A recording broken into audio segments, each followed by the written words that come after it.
Greetings, class. I just wanted to take a few minutes of your time to discuss the second assignment, and this is the COMPASS assignment. For your assignment in this module, you're going to do the Pathways to Population Health Compass. And I just want to highlight the fact that Pathways to Population Health is something that was formulated through the Institute for Healthcare Improvement.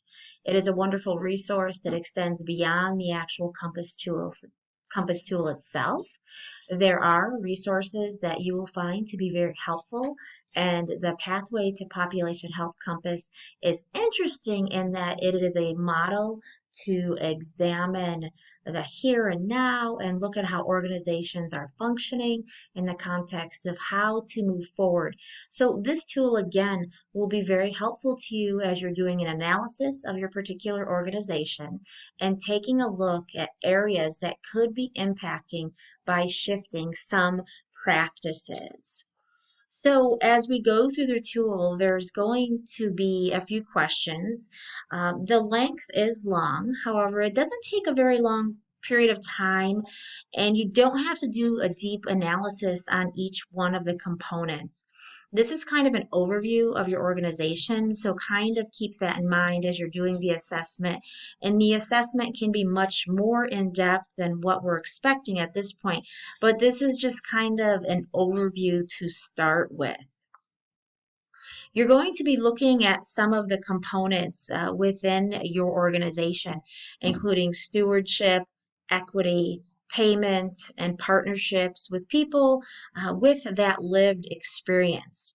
So part of the tool itself is looking at 4 different portfolios, and that is physical and or mental health, looking for social and spiritual well-being, community health and well-being, and communities of solution. So those are the major categories to be looking at. This will make more sense as you take time to dive into the Pathways to Population Health Compass. And here are the components that I just spoke about.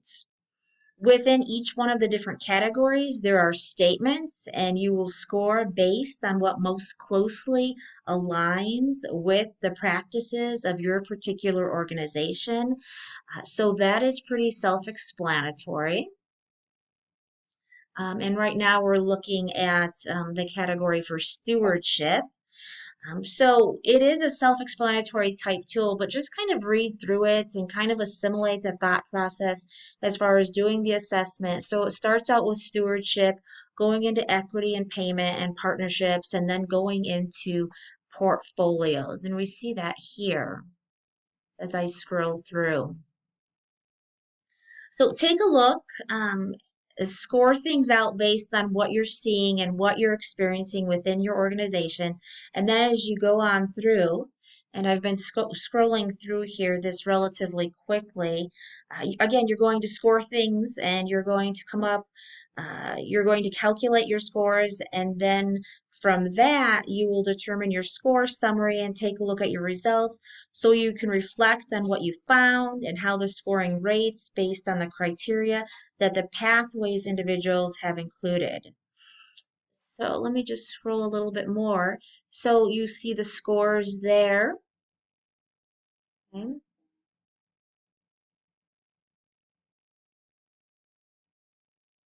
And you'll want to take some time just to look across this document on your own, and I believe it will be much more clear.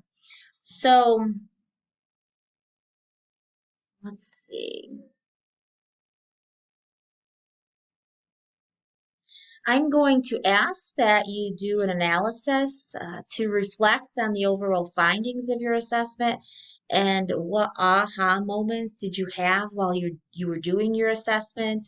Was there something about the assessment that helped you to think a little bit differently, maybe about your organization or about population health? And then what if you would do a change Specific to the findings of the compass, is that something that you could do? A change specific to the findings of the compass. And then what change process would you use? So we're bringing in the content of the module and integrating that into the assignment as well. So we're taking those pieces as far as change models and applying that in the context of doing this assessment.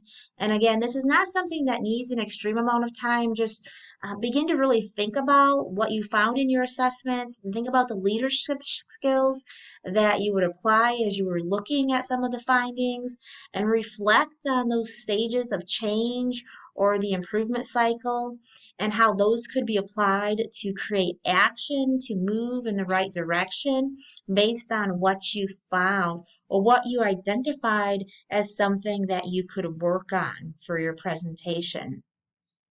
So the grading rubric is attached. The grading rubric is attached. So let's move further down. There is the grading rubric. It is attached to the form itself, so you'll know specifically what we'll be looking at in terms of the evaluation methods. Again, the key here is to start to think about, in terms of population health, what's occurring within your organization and what kind of leadership skills and what kind of change models would be appropriate to apply your findings. So if you have any questions, please do not hesitate to reach out to me. Remember that this is going to be part of your discussion board the next week following submission. So you will be able to discuss your findings, and you'll be able to share your findings with others and provide feedback to your peers as well. Please do not hesitate to reach out if I can be of any questions. Thank you so much.